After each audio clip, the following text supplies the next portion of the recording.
Hello and welcome to Policy and Politics with me, Tarun Nangia. We're going to discuss Indo-US trade and foreign relations today. To discuss this very important topic at a time when America is going into its presidential elections, I have with me Abhijit Iyer Mitra, is Senior Fellow of the Institute of Peace and Conflict Studies.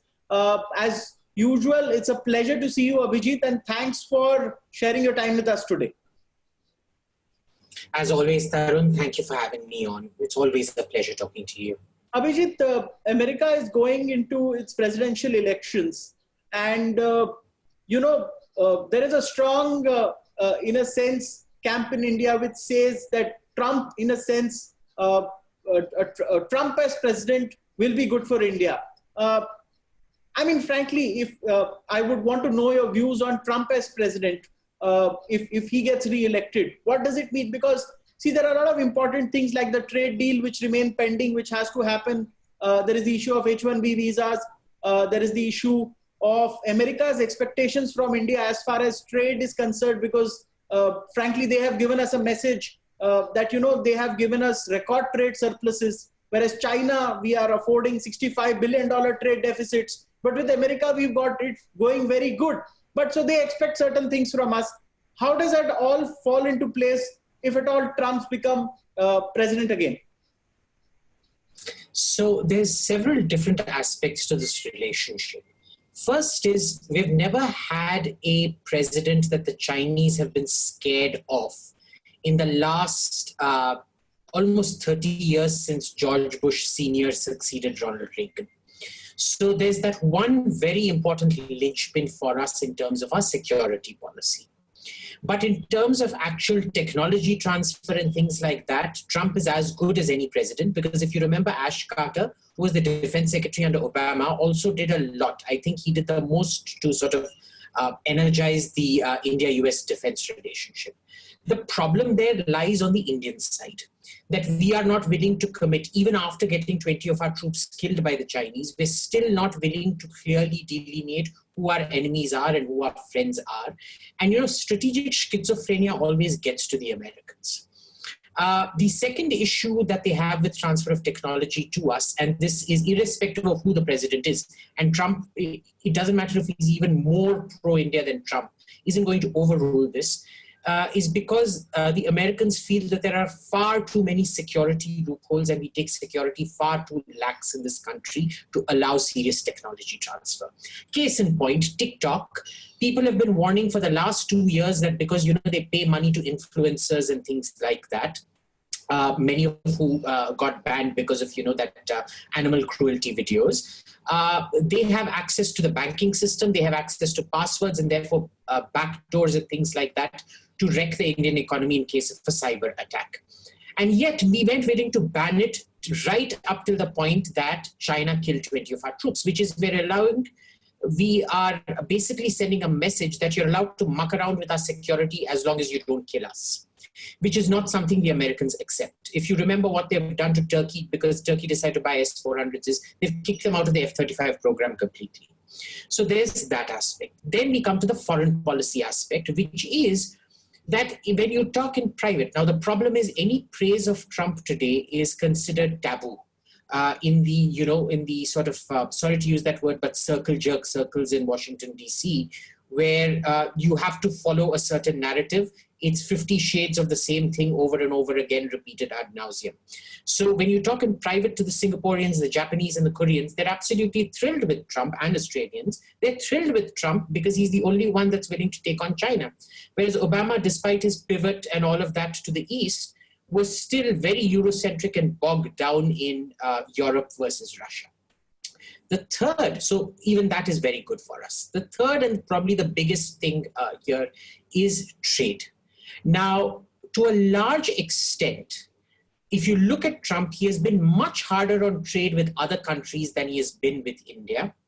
And when I have no clarity on how the trade negotiations, the free trade negotiations are going, because every time you talk to the Americans, they claim that the Indians are goalpost shifting. Every time I talk to the Indians, they tell me that the Americans are being too hard on X, Y, Z. So that is, something to look out for. However, irrespective, trading with America is always better than trading with China. You look at the nature of our trade with China, it's colonial. We supply them with raw materials, they supply us with finished goods. With America, it's not like that. We supply them with finished goods, so they actually account for the bulk of value addition and processed goods in this country.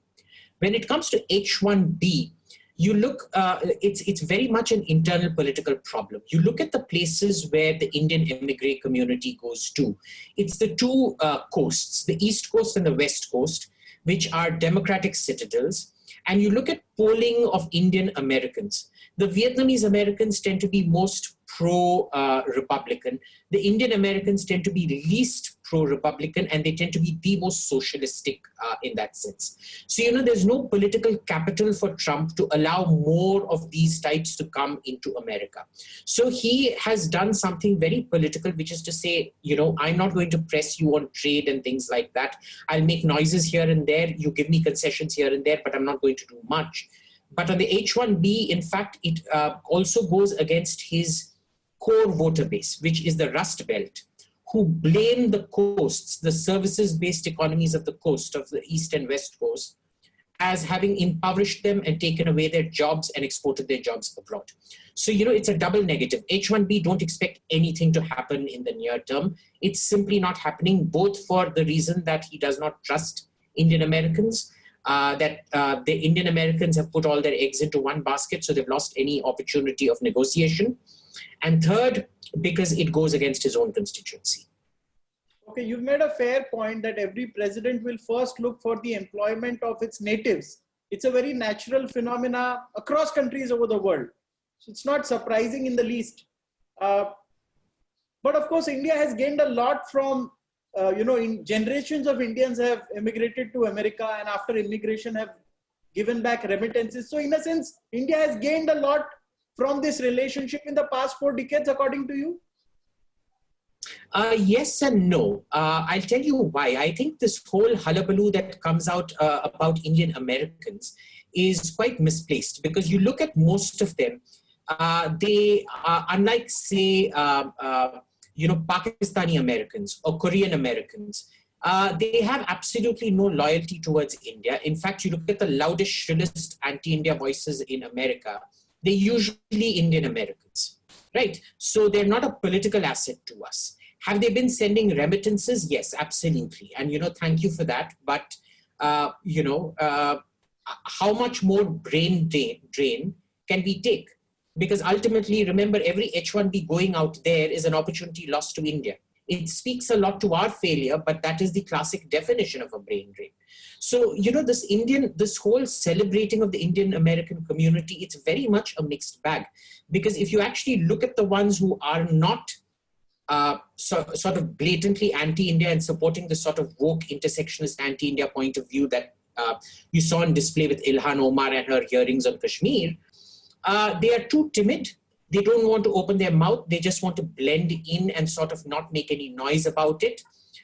And they're mostly, like I said, Democrats in overwhelmingly Democrat areas who want to sort of go with the crowd and be a part of the mass frenzy rather than sail against it. So, all up, I think it's not a bad deal at all. I don't place much store on Indian Americans anyway. Okay.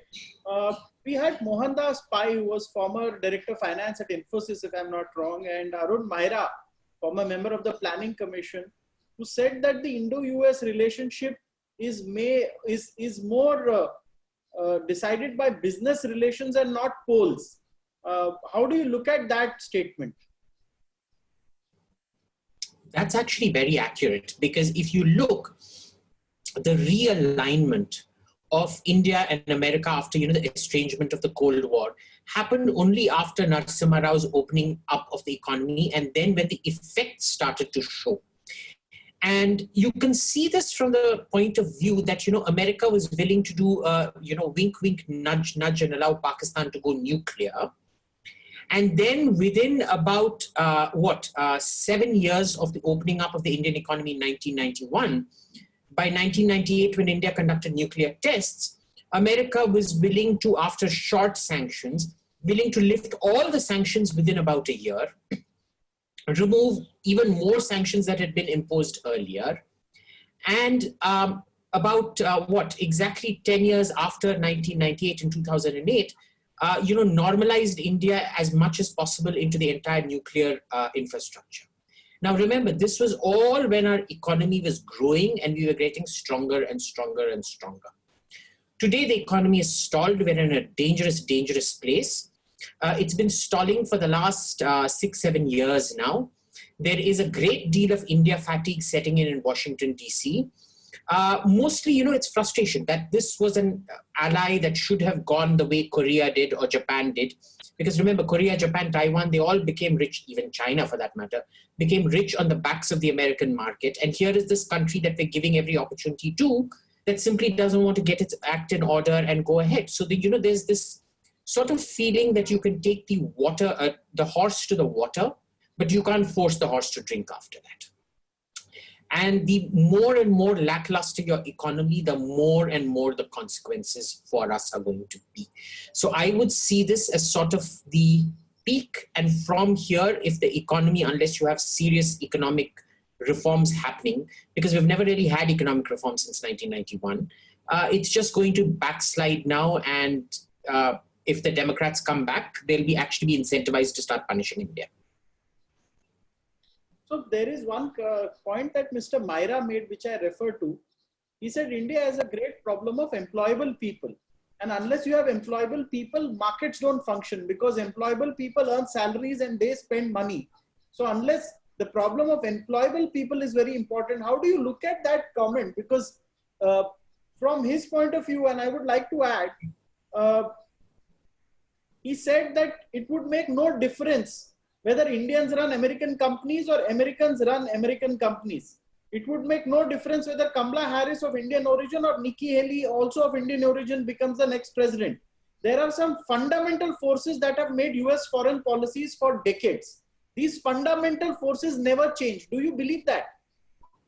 Absolutely. Look, the Indian employment problem is a multifaceted one. First is you have absolutely shambolic education that does not gear you for a job, but it actually removes any problem-solving skills that you may have. It is incentivized to remove problem-solving from you and force you to learn by rote, number one. Number two, that's fine if you're creating an industrial base workforce rather than an industrial managerial workforce. The problem is everybody is led to believe that if they finish a computer science degree, they are somehow suddenly Bill Gates or Steve Jobs, which an Indian computer science education, you're lucky if they make you a coolie in San Francisco somewhere, San Francisco, San Diego, wherever, in Silicon Valley, at best, a cyber coolie. Now, there is the third part, which is the absorption, which is that India is simply not allowing its industry to grow. So ever since UPA 1, we saw the backslide happening in UPA 2, where money became a dirty word for the first time in 10-15 years. And since the Modi government's taken over, we've just seen a complete ossification of industry. And a retrogression of industry. And if you want to look at the statistics, you look at the 2011 agricultural employment statistics. Agriculture accounted for 9% of GDP and 23% of the workforce. By 2017 or 18, it accounted for 14% of GDP, but 43% of your workforce. This is all hidden unemployment that has come back and trying to get into the MNREGA sphere. And because of this government's policies, you can allow people to make money and then distribute it.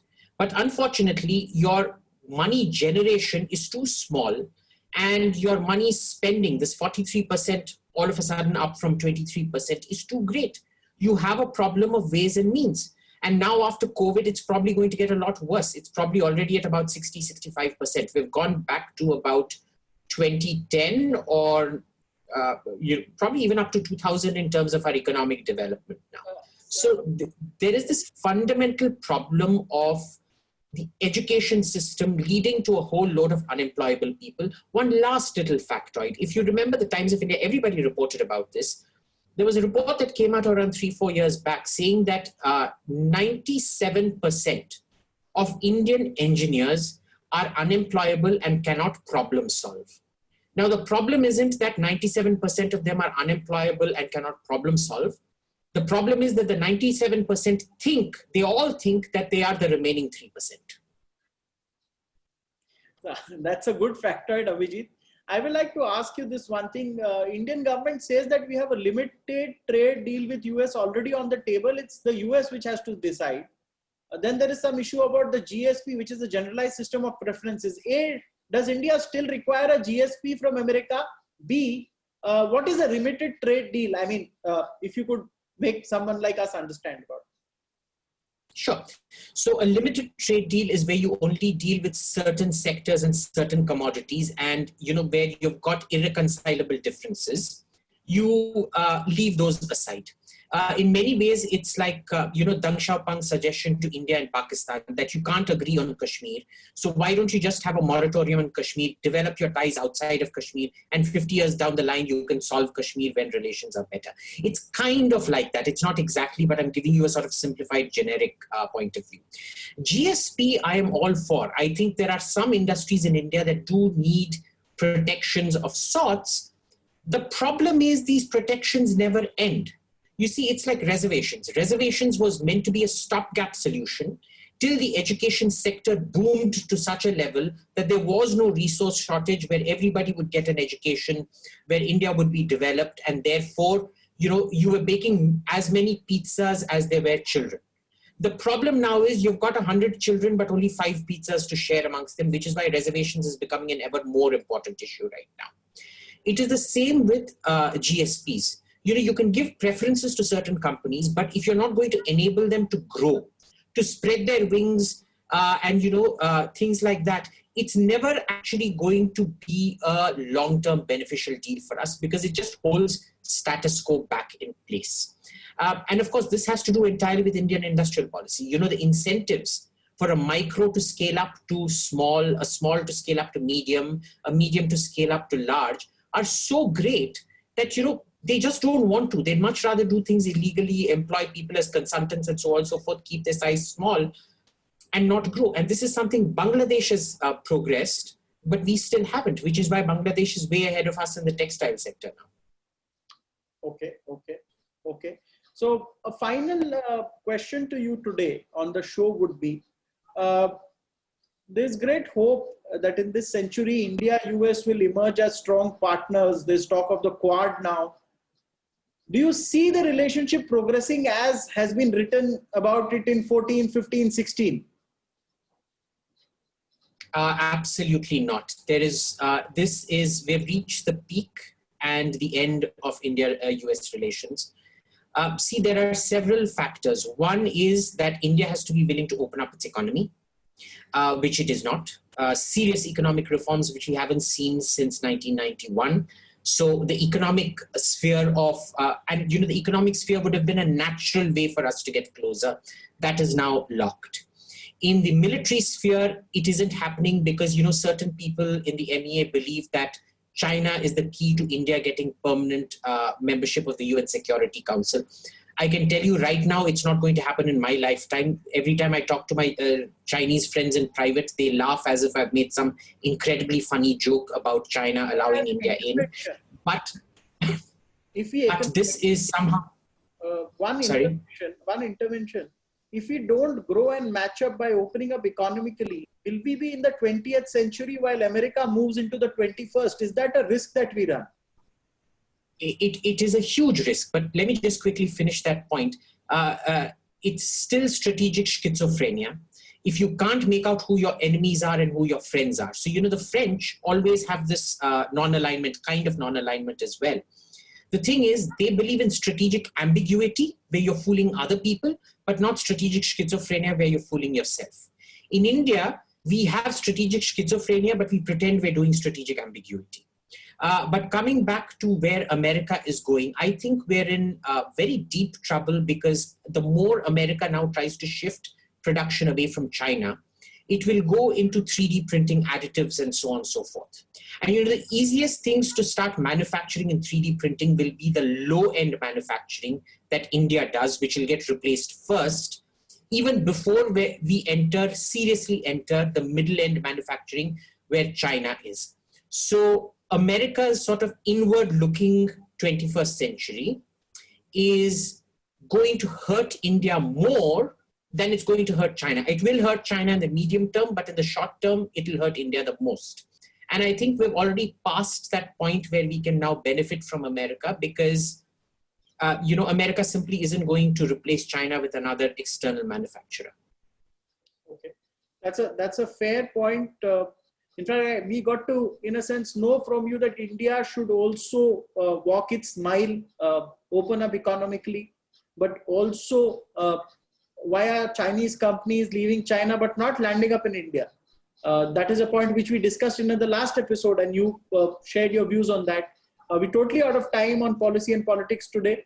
I'd like to thank you, Abhijit, for sharing your time today with us and sharing all these important inputs. As usual, it was a pleasure talking to you.